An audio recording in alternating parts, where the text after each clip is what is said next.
Bonjour Édouard Husson. Bonjour Irina. Vous êtes historien, professeur des universités, directeur de la rédaction Le Courrier de Stratège. Tous les regards de la presse de ce week-end se sont focalisés sur les événements autour du groupe Wagner, le rébellion de Prigojine. Nous avons tout vu, les analyses les plus improbables, les joies et les déceptions de BHL et compagnie. Quel est votre commentaire sur ces 24 heures romanesques un peu à la russe? Oui, c'est vrai qu'on a vu les interprétations les plus rocambolesques, dans un sens ou dans l'autre. Il y a une unanimité de la presse occidentale pour expliquer que Poutine va quand même tomber demain matin. Alors je dirais, il y a le point de vue inverse qui consiste, alors surtout en Russie, à expliquer qu'en fait tout ça c'était une pièce de théâtre.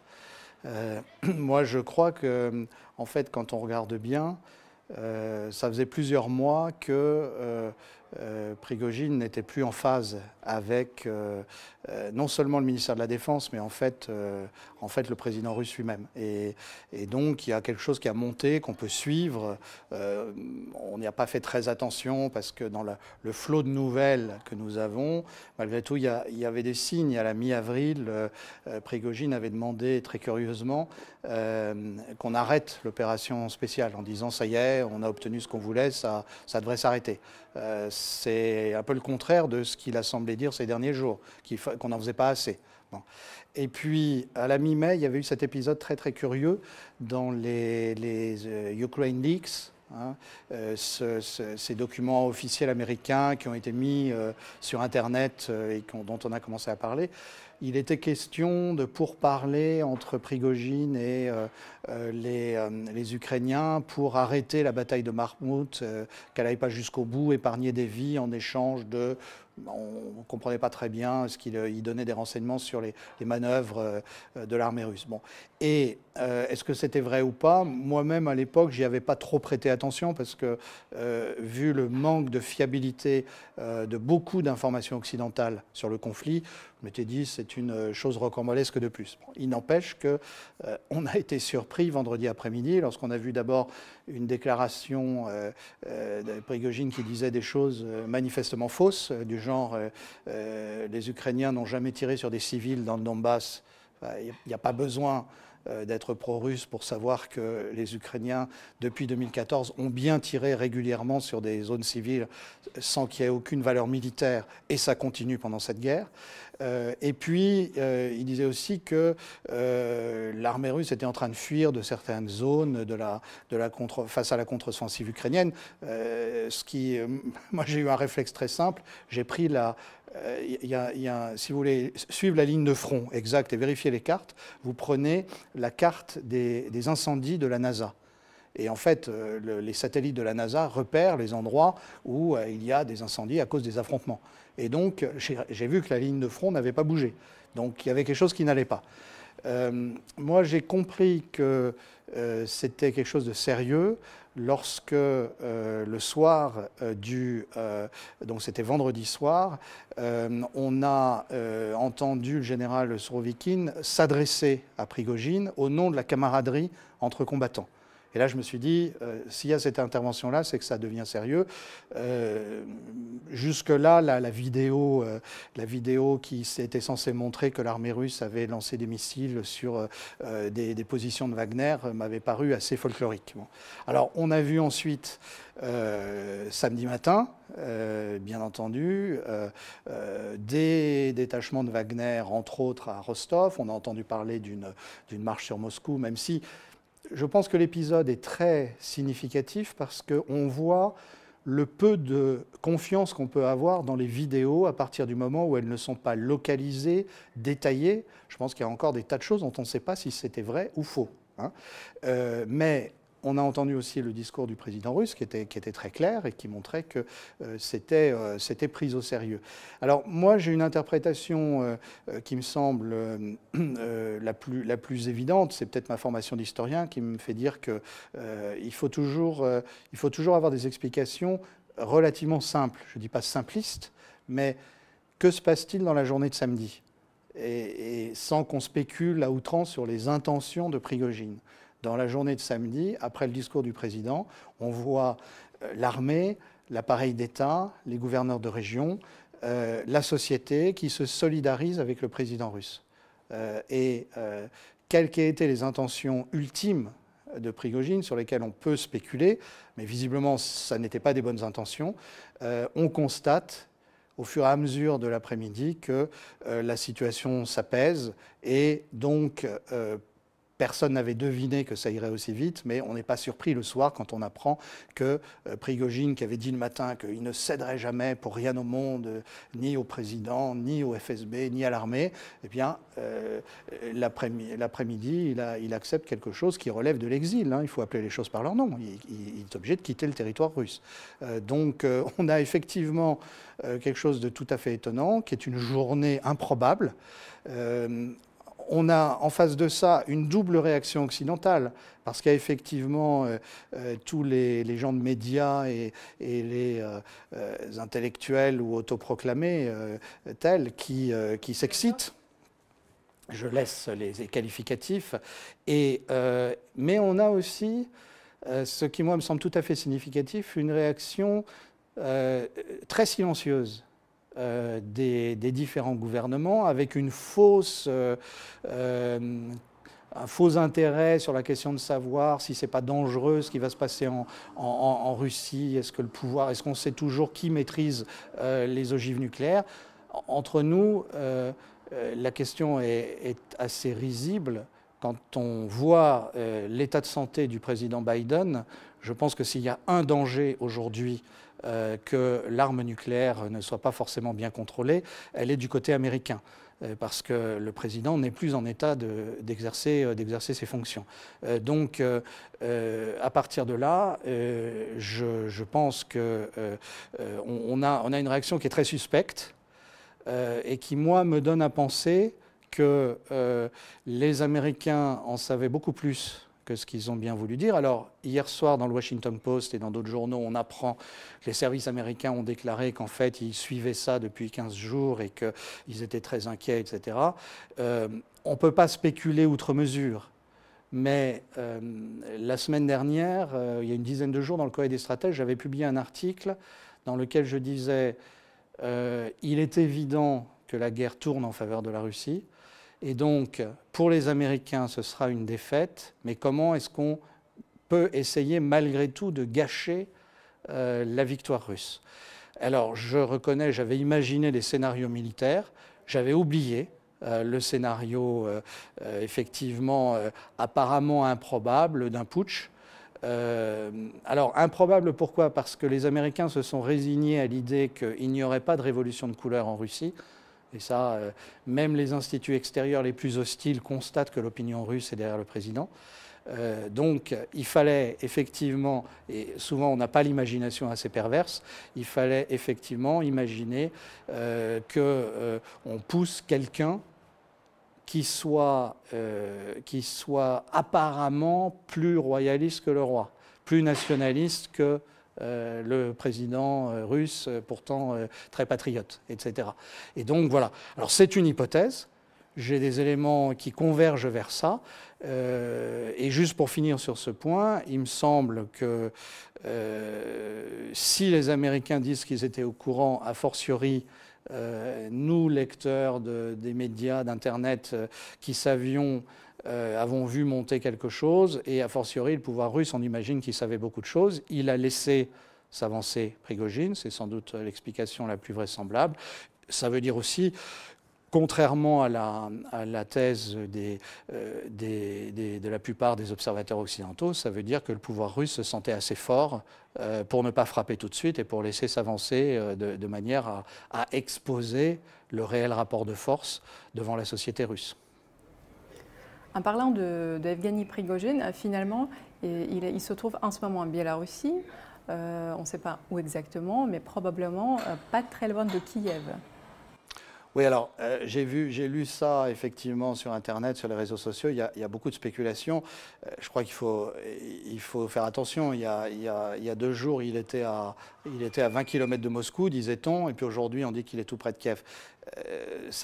Non, moi, ça me paraît pas sérieux, si vous voulez. D'abord, il ne faut pas se tromper. Prigojine a pris la route de l'exil.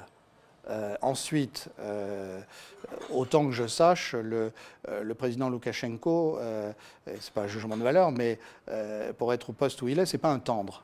Donc ça m'étonnerait que Prigojine fasse ce qu'il veut, étant en exil et sous surveillance d'un pays qui visiblement a mis de côté tous ses différends avec la Russie d'avant la guerre et qui aujourd'hui travaille la main dans la main avec la Russie. Et donc en plus, si vous imaginez ce que ça veut dire, imaginez les Wagner lançant une attaque sur Kiev.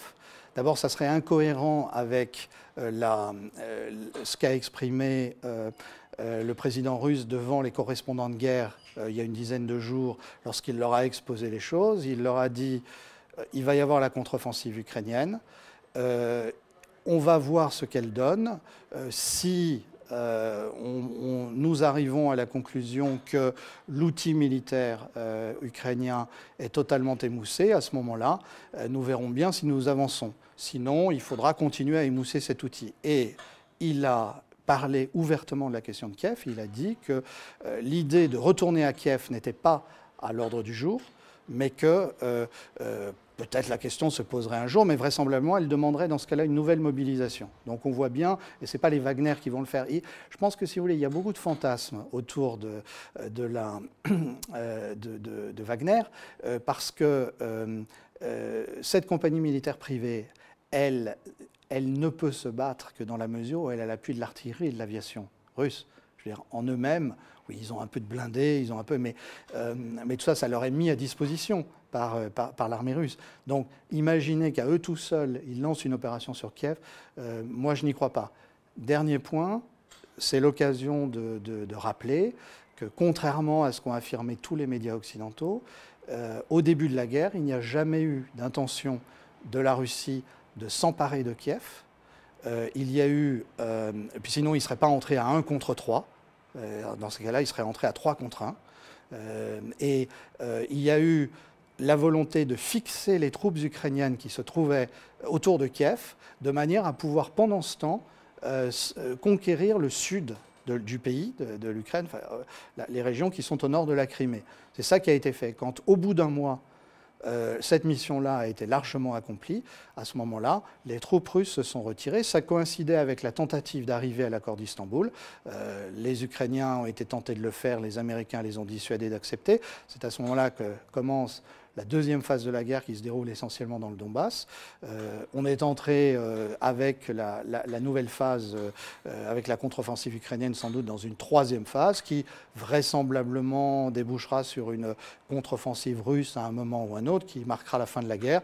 Mais ne spéculons pas, on a été suffisamment impatient de voir un dénouement de la guerre, alors que visiblement elle est menée, en tout cas du côté russe, à relativement basse intensité par rapport à ce qu'on attendait.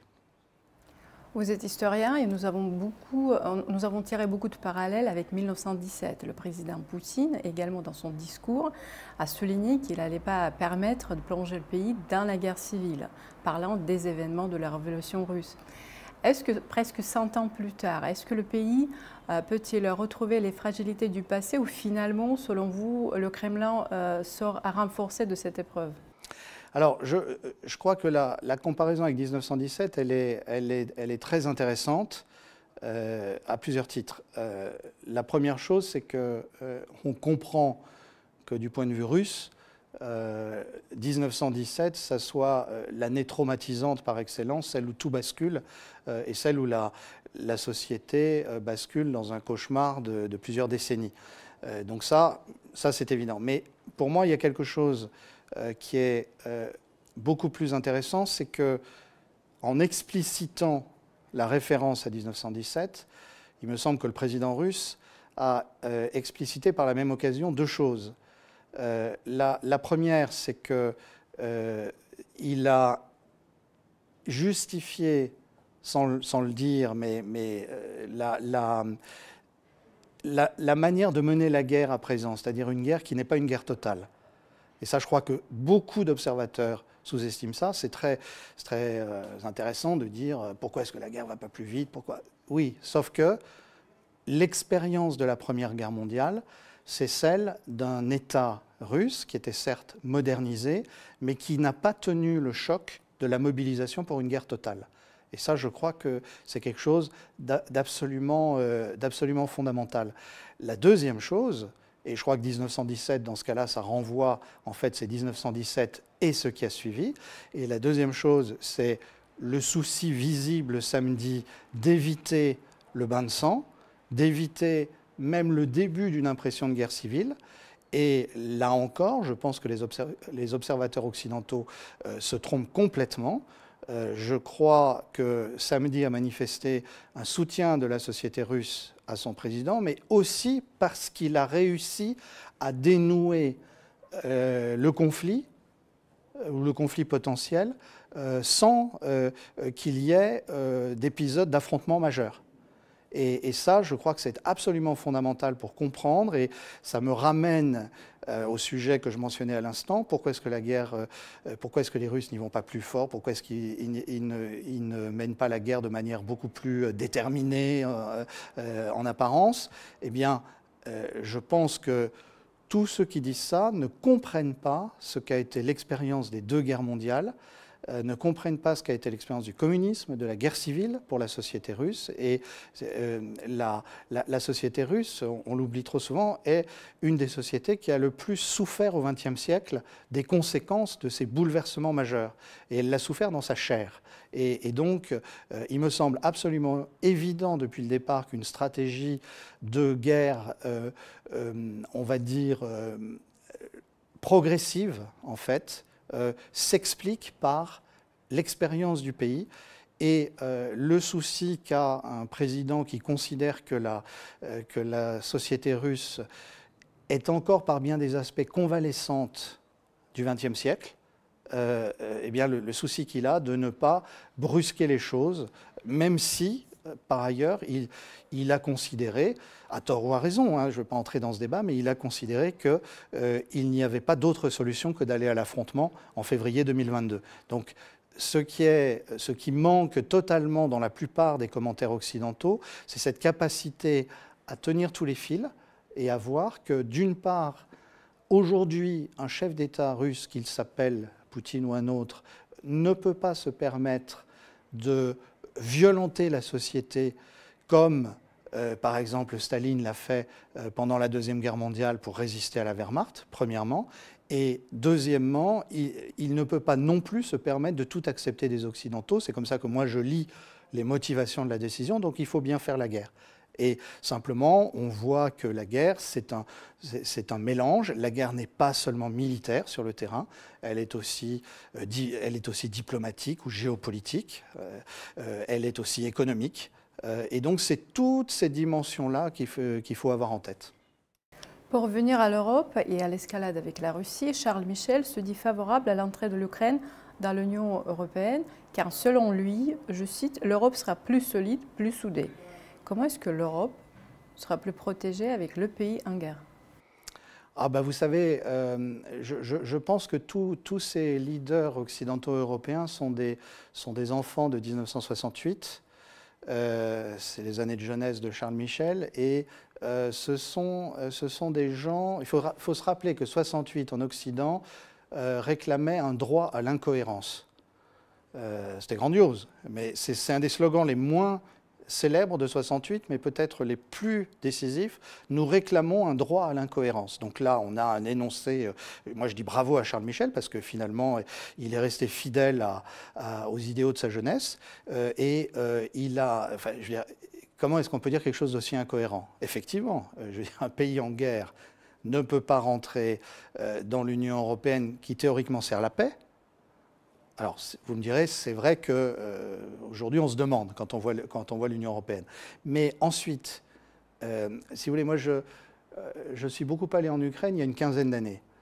Ce qui me frappait, c'était le niveau de vie du pays, qui était pourtant supérieur à ce qu'il était même à la veille de la guerre, là, en 2022, et a fortiori aujourd'hui. Je veux dire, quel dirigeant européen, s'il est sérieux, va vraiment expliquer à sa population qu'il faut intégrer l'Ukraine? Et je dirais d'ailleurs, c'est ce qui explique la déclaration de Clément Beaune récemment, disant que ça n'était pas possible. Bon. Mais si vous voulez, en même temps, ce que ça nous dit, parce que Charles Michel n'est pas au-delà de, je dirais, des plaisanteries faciles. Charles Michel doit bien avoir quelque part une forme de cohérence.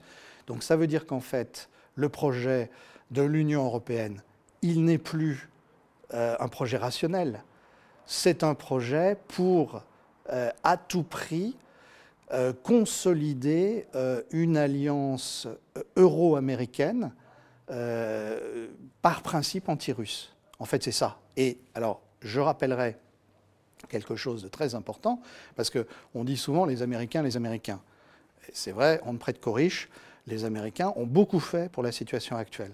Mais je rappellerai quand même que l'épisode qui mène à la crise de Maïdan, c'est en Union européenne que ça commence, et c'est le refus de l'Union européenne d'accepter ce que le président ukrainien de l'époque, Yanukovych, demandait, à savoir un moratoire pour l'entrée dans l'UE, c'est-à-dire avoir le principe d'une entrée dans l'UE, mais avoir une période de transition de manière à pouvoir adapter une économie qui était encore très tournée vers la Russie, de l'adapter à la compétition avec les économies de l'Union européenne. Et c'est l'Union européenne qui a refusé ça et qui a déclenché la crise. Donc, effectivement, de ce point de vue-là, Charles Michel est beaucoup plus cohérent qu'il n'en a l'air. Emmanuel Macron s'est invité récemment au sommet de BRICS et la Russie a trouvé cette participation inappropriée. Est-ce que la montée des BRICS va avoir un impact sur les marchés en Europe, sur la crise? Alors, première chose qu'il faut dire, le président français ne manque pas de culot. On est toujours admiratif devant le fait qu'il ne doute de rien. C'est quand même quelqu'un qui, depuis des mois, de facto, fait soutenir l'Ukraine. Il vend, par exemple, des canons César, enfin, il livre, pardon, des canons César à l'Ukraine qui servent à tirer sur les zones civiles dans le Donbass. Et il pense qu'après ça, il va être accueilli à bras ouverts par l'Assemblée des BRICS, surtout que la Russie va dire oui. Alors, moi, je dis, chapeau l'artiste, parce que quand même, il faut oser. Si on regarde, pourquoi fait-il ça?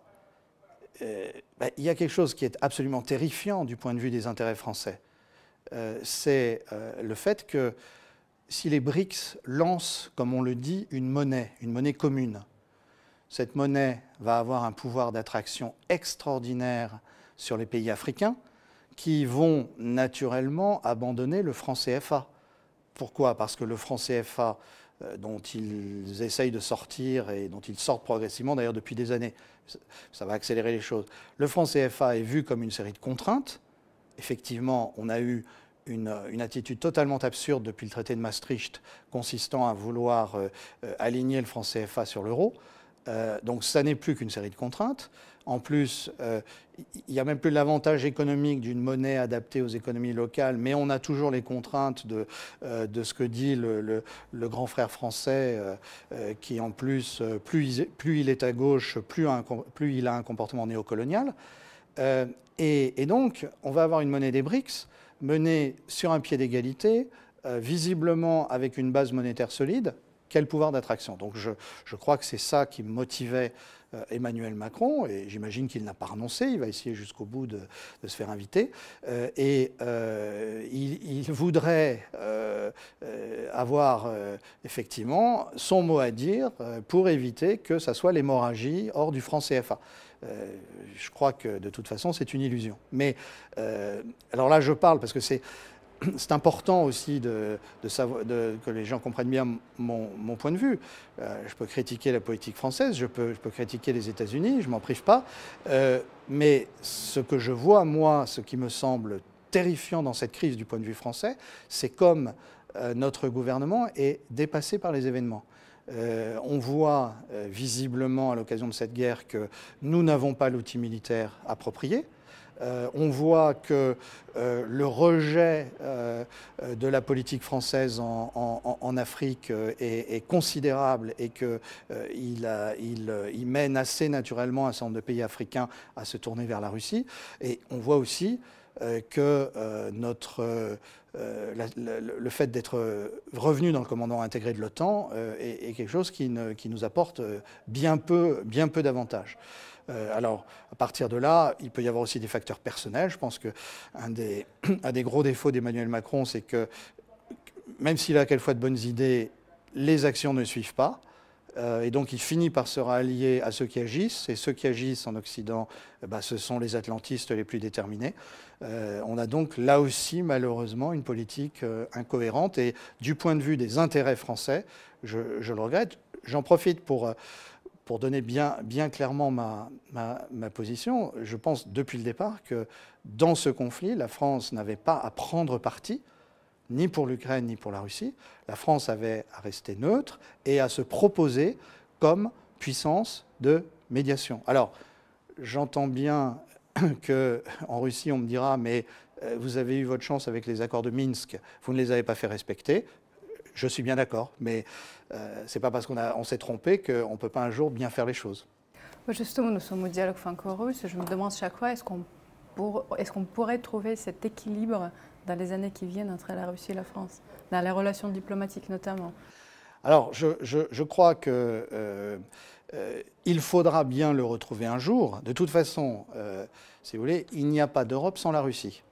On peut raconter tout ce qu'on veut. L'Union européenne n'est pas une Europe complète. Et historiquement, le général de Gaulle l'a toujours dit, il n'y a pas d'Europe sans la Russie. De toute façon, c'est une réalité depuis le XVIIIe siècle au plus tard. La Russie a toujours contribué aux équilibres européens. Elle y a contribué en étant un membre fondamental pour le règlement du Congrès de Vienne en 1815. Elle y a contribué en participant à la Première Guerre mondiale, je saute les étapes, en participant à la Première Guerre mondiale, et je veux dire, la France n'aurait pas survécu aux premiers mois de la guerre, n'aurait pas pu résister à l'Allemagne sans l'engagement russe. Et puis surtout, ce que je trouve on oublie aujourd'hui beaucoup trop, c'est alors la Russie et tous les peuples qui étaient dans l'Union soviétique, mais la Russie jouait le rôle fondamental, qui a abattu la puissance militaire nazie, qui a donc libéré l'Europe de la machine d'extermination la plus terrible de son histoire. Donc ça, il faut l'avoir en tête. Ensuite, la guerre froide a été résolue heureusement, pacifiquement, et je ne vois pas comment les pays d'Europe de l'Ouest peuvent vouloir un jour peser dans le monde sans se réconcilier un jour avec la Russie. Mais en même temps, je ne sous-estime pas les obstacles. D'abord, je crois qu'il va y avoir une question morale fondamentale qui va se poser. Pour moi, qui connais l'Ukraine, qui aime les Ukrainiens, j'en ai rencontré beaucoup, qui ai parcouru ce pays vraiment en allant jusque dans les petites villes et les villages. Je veux dire, comment un dirigeant français, allemand ou d'un autre pays peut supporter simplement l'idée d'envoyer à la guerre, en étant insuffisamment équipé et préparé, des dizaines de milliers, des centaines de milliers de jeunes Ukrainiens, dont on voit en plus qu'ils subissent des pertes gigantesques. Donc je pense qu'il va y avoir ce problème moral que nos nations devront regarder en face, c'est-à-dire qu'ils ont entraîné à la guerre une société qui, au fond, n'en voulait pas, mais en fonction d'intérêts qui étaient les leurs. C'est ce qu'a dit un sénateur américain, hein, on se battra contre la Russie jusqu'au dernier Ukrainien. Donc ça va poser une vraie question et ça va demander un vrai examen de conscience. La deuxième chose, c'est que c'est une guerre entre Européens. Et ça, moi je ne me lasserai jamais de le dire, une guerre entre Russes et Ukrainiens, c'est une guerre entre Européens. Et à partir de là, il va falloir quand même réparer les pots cassés. Et puis, comment pouvons-nous sérieusement penser nous autonomiser face aux États-Unis et peser face à la Chine sans avoir au moins des relations neutres avec la Russie? Moi, il faudra qu'on m'explique comment on fait. J'ajoute que la puissance française a toujours été une puissance d'équilibre européen et que je ne vois pas en ce moment où nous participons à l'équilibre européen. Donc, on a beaucoup gâché. La faiblesse de François Hollande qui ne fait pas appliquer les accords de Minsk, la faiblesse d'Emmanuel Macron qui sent bien qu'il faudrait un rôle de médiation, mais les actes ne suivent pas. J'imagine que ça ne sera pas si facile que ça de renouer avec l'interlocuteur russe. En tout cas, il faudra bien le faire. Alors souhaitons que ça dure seulement quelques années au lieu de durer 10 ou 20 ans. Beaucoup de partenaires de la France, notamment au Moyen-Orient, ne comprennent pas cette position française et appellent ce scénario de couper, de faire tout, vouloir la défaite de la Russie, ils se couper de la Russie. Pour eux, c'est un scénario autodestructeur. Qu'est-ce que vous en pensez? Alors, je dirais que on juge une politique à ses actes et aux conséquences de ses actes. Moi, je vois que, par exemple, on a un ministre de l'économie, brillant esprit par ailleurs, Bruno Le Maire, qui nous expliquait qu'on allait faire une guerre économique totale à la Russie et qui pronostiquait l'effondrement de la Russie. Ce que je vois, c'est que c'est plutôt le contraire. Visiblement, on a beau essayer de tordre les statistiques internationales, l'économie russe a l'air de tenir le coup, et ce sont au contraire les économies de l'Union européenne qui souffrent. Donc là, déjà, on a du mal à comprendre pourquoi on s'obstine dans cette politique. La deuxième chose que moi je crains énormément, et ça peut rencontrer les interrogations que vous mentionnez, ce que je crains énormément, c'est que si on pousse le scénario actuel, la contre-offensive ukrainienne va échouer. Inévitablement, que ce soit dans quelques mois ou dans un an, à un moment donné, la Russie arrivera à ses objectifs militaires en Ukraine. À partir de là, si ça se passe bien comme ça va être une défaite pour les États-Unis et pour tous ceux qui ont pris parti pour ce schéma-là. Donc, moi, ce que je crains beaucoup, c'est que pour compenser, les États-Unis s'efforcent de soumettre encore plus l'Union européenne pour en vampiriser la substance, parce que si on pousse les tendances actuelles, ce n'est pas simplement des tendances militaires, c'est aussi des tendances monétaires. On commence à parler de dédollarisation. Mais si on pousse ça, c'est un vrai coup à la puissance américaine. Qu'est-ce qui reste aux États-Unis? Il leur reste à vampiriser l'Europe. Donc je crois que nos dirigeants, je parle des Français, mais on pourrait dire la même chose des dirigeants allemands, ne se rendent pas compte du piège dans lequel ils sont entrés en se comportant très différemment de ce qu'avaient fait Jacques Chirac et Gerhard Schröder lors de la guerre d'Irak, en ne s'opposant pas du tout aux États-Unis. Et je conçois que ça puisse rendre perplexes des amis de la France ailleurs dans le monde. Ajoutons, on y faisait allusion tout à l'heure, que l'Union européenne a toujours professé la paix et que là, elle est singulièrement absente des tentatives de médiation, à part la Hongrie, dans l'Union européenne. C'est tout à fait terrible, parce que si une organisation ne sert plus la mission pour laquelle elle a été fondée, à quoi sert-elle? Comment imaginez-vous la table des négociations au moment venu? Qui est présent, qui est absent? Je vais vous dire, alors là, moi je suis aujourd'hui très pessimiste, c'est-à-dire que je pense que le refus obstiné des États-Unis et de l'Union européenne de tendre la main en quoi que ce soit, ou de modérer l'Ukraine, ou de forcer l'Ukraine à aller négocier, me fait penser qu'aujourd'hui, il n'y aura pas de négociation.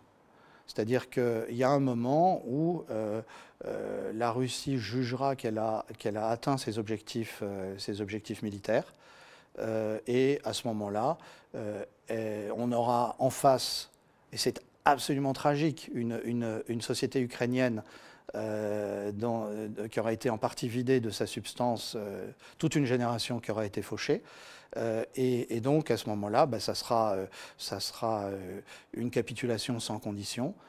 Alors ensuite, me direz-vous, comment les autres vont-ils s'arranger, les Polonais, l'Europe de l'Ouest, les États-Unis? on voit très bien que les Américains se disent mais si on gelait le conflit, moi je crois que le conflit il sera gelé, mais la différence c'est qu'il ne sera pas gelé au milieu de l'Ukraine, il sera gelé à la frontière occidentale de l'Ukraine. C'est plutôt comme ça que je vois les choses. Et je ne crois pas que les États-Unis veuillent aller jusqu'à la guerre nucléaire. L'establishment américain est trop riche, trop opulent, trop hédoniste pour prendre le risque de l'escalade nucléaire. Il veut conserver ses privilèges. Il va y avoir quand même des réactions dures. Hein. Que se passera-t-il lorsque tous les intérêts économiques et financiers américains qui ont investi dans l'agriculture ukrainienne se verront dépossédés? Bon, mais c'est peut-être ça aussi qui fera que du côté américain, on voudra négocier quelque chose. Mais entre nous, je ne serais pas étonné que la Russie ne concède quasiment rien. Est-ce que les élections aux États-Unis pourraient jouer un rôle dans la recherche des solutions pour la paix? Alors, il est certain qu'on a un calendrier très important, puisque à partir de l'automne commence la campagne des primaires. Donc, effectivement, on voit bien que la guerre d'Ukraine va devenir un enjeu. On voit bien comment Donald Trump, qui sera candidat à l'investiture par le Parti républicain, utilise déjà le thème. D'ailleurs, je trouve qu'il le fait plutôt bien, puisqu'il dit les choses, il dit avec moi, il n'y aurait pas eu de guerre, parce que les choses auraient été claires de part et d'autre. Et c'est vrai que pendant son mandat de président, il n'a déclenché aucune guerre, à la différence des présidents américains précédents et de son successeur. Mais je crois qu'effectivement, ça va devenir un enjeu. Donc, on voit bien qu'il y a une fenêtre de tir jusqu'à la fin de l'été du point de vue occidental pour essayer de pousser les choses et essayer de renverser la vapeur en faveur des Ukrainiens. Après ça, ça sera trop tard. Le problème, ce que ne voient pas les Européens, ce que ne voient pas les Américains, c'est que je ne suis pas sûr qu'au mois d'octobre, la Russie aura envie de négocier. Et donc moi, je m'attends plutôt à ce que le conflit dure encore un moment, jusqu'à ce que la Russie obtienne ce qu'elle souhaite. Je ne peux pas en dire plus, mais je suppose qu'une ligne Kharkov-Odessa, c'est assez cohérent. Mais ça, je peux pas spéculer. En parlant des intérêts des États-Unis, dernière révélation du haut responsable de BlackRock qui a déclaré dans un enregistrement en caméra cachée que finalement les États-Unis ne sont pas dirigés par le président, mais par ceux qui contrôlent le portefeuille du président. Il avait aussi plusieurs révélations qui peuvent être considérées comme explosives. Pourquoi la presse ne parle pas, la presse en France notamment, ne parle pas de ces révélations? Alors, plusieurs remarques. D'abord, oui, j'ai vu cette interview. C'est vrai qu'il y a encore de bons journalistes aux États-Unis, y compris surtout dans des médias alternatifs, et qui donc piègent comme ça des dirigeants et leur font dire plus que ce qu'ils ne devraient dire. Alors, moi, quand j'entends ces choses-là, je me méfie toujours un peu, parce que je pense qu'il y a un mythe. Et que ce mythe, c'est celui, je dirais, d'un pouvoir financier qui tiendrait tout et qui tiendrait aussi les politiques. En fait, moi, j'ai une approche plus classique. Je crois que chaque nation a une élite, et que cette élite défend des intérêts. Dans la mondialisation, on va dire que l'élite se fiche de savoir si la population dans son ensemble se retrouve dans les intérêts qu'elle défend. Bon. Et il y a eu des périodes, au contraire, d'unanimité entre les élites et le peuple. Bon, mais là, ce n'est pas le cas depuis une quarantaine d'années. Et donc, je crois qu'il ne faut pas sous-estimer, oui, BlackRock fait partie de ces investisseurs extrêmement puissants, et ils ont une vision globale de l'économie, où ils investissent, ils ont des prises de participation un peu partout. Mais il ne faut pas se faire d'illusions. Leur pouvoir ne tient que dans la mesure où il y a la puissance militaire américaine, et c'est la manière dont les États-Unis intimident le reste du monde qui a fait tenir le dollar. Donc ce n'est pas simplement la question du portefeuille du président américain, c'est aussi la question des armes du président américain.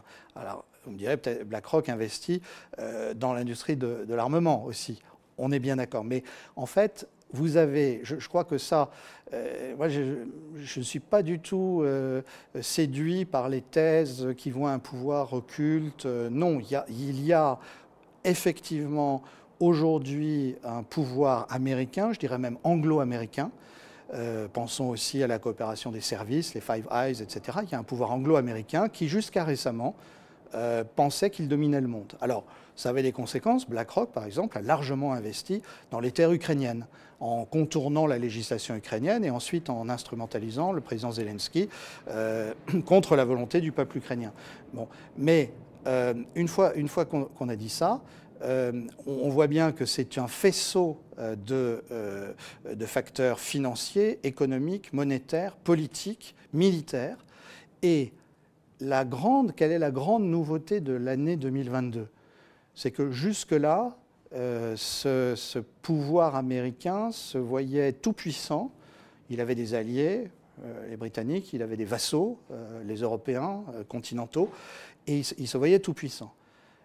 Il avait écrasé tous ceux qui osaient se mettre sur son chemin, que ce soit l'Irak, la Serbie de Milosevic, la Libye, etc. Et là, il se passe quelque chose d'incroyable, c'est que pour la première fois, il y a un pays qui non seulement ose se mettre sur le chemin des États-Unis, mais qui, en plus, a la puissance militaire de dire aux États-Unis, n'essayez même pas, de toute façon, vous risquez de perdre la guerre. Et alors ça a une conséquence absolument gigantesque, parce que cela révèle des tendances qui étaient déjà existantes, par exemple la tendance à sortir du dollar, qu'on voyait au Moyen-Orient depuis des années, mais là, tout d'un coup, les choses s'accélèrent. Autre exemple, la Chine. On dit le partenariat russo-chinois, il est déséquilibré, c'est la Chine la plus puissante. Mais pas du tout. Il est très équilibré, ce partenariat, parce que les Chinois ne sont pas un peuple de guerriers, c'est un peuple de marchands. Pardonnez-moi, je suis un peu simplificateur, mais il faut comprendre ce qui est en jeu. Et jamais les Chinois n'auraient osé affronter militairement les États-Unis comme la Russie le fait. Et donc, il est bien évident que ce dont Xi Jinping est reconnaissant à Vladimir Poutine, c'est précisément d'avoir osé faire ça. Donc en fait, le partenariat est équilibré. Regardez la manière dont l'Inde dit aux États-Unis, on vous aime beaucoup, mais on aime aussi beaucoup les Russes. Et puis, peut-être même qu'un jour, si vous nous aidez, on se réconciliera avec les Chinois. Mais si vous ne le faites pas, c'est les Russes qui le feront, etc. Donc, en fait, le monde est en train de changer complètement, ce qui peut-être relativise les déclarations un peu provocatrices de ce genre de financiers, comme vous le citez. Merci Édouard Husson. Pour continuer les relations, il faut dialoguer. Merci pour ce dialogue. Merci à vous, j'étais ravi.